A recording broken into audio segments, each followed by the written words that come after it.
Good afternoon, students. Today we are going to learn about the topic in vitro fertilization. So, first let me explain you the title meaning.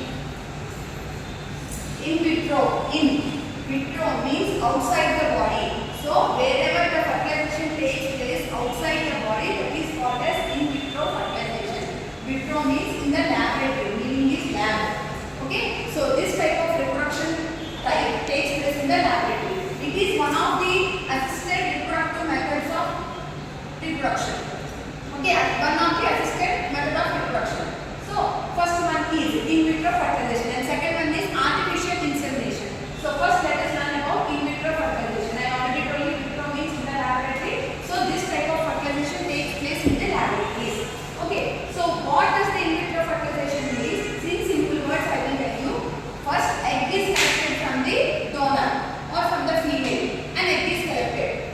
They take the egg to the lab. Okay. Now sperms are collected from the male donor. Sperms are also collected.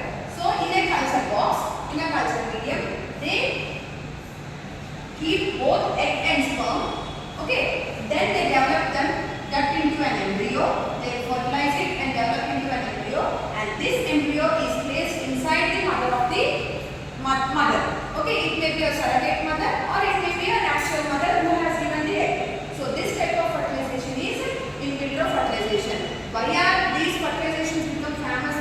You know, because in these days many couples are not having children. So in order to overcome that, the doctors have planned in vitro fertilization, means they are taking egg from the female and sperm from the male. They are culturing within the laboratory and making it into an embryo. And again they are placing that embryo in the mother. Okay, so this type of fertilization is in vitro. Egg cells are fertilized outside the woman's body. The process involves hormonally controlling the ovulatory process, removing ova. I already told you, ova is removed from the body. Ova means egg. Egg is removed from the ovaries and letting sperm to fertilize them in a fluid medium. So they culture both egg and sperm in a medium and they fertilize it. Then what happens? Zygote is formed. Next one. So surrogacy is a third party reproduction arrangement whereby a woman agrees to become pregnant for the purpose of breastfeeding and giving birth to a child for others to raise. This type of surrogacy methods we see generally near cinema stars. So what they do, they get fertilized. Okay, that embryo they place in some other mother womb and the baby develops in that some other mother's womb, and after the baby is born, they take their baby. So this type of reproduction is called as surrogacy method of reproduction. So it is a third party reproduction method. Next, this is in vitro fertilization. Now let us learn about the artificial insemination. Means the egg will not be taken out. Egg will be remained in the female body only. Egg is not taken out of the body. But what they will do?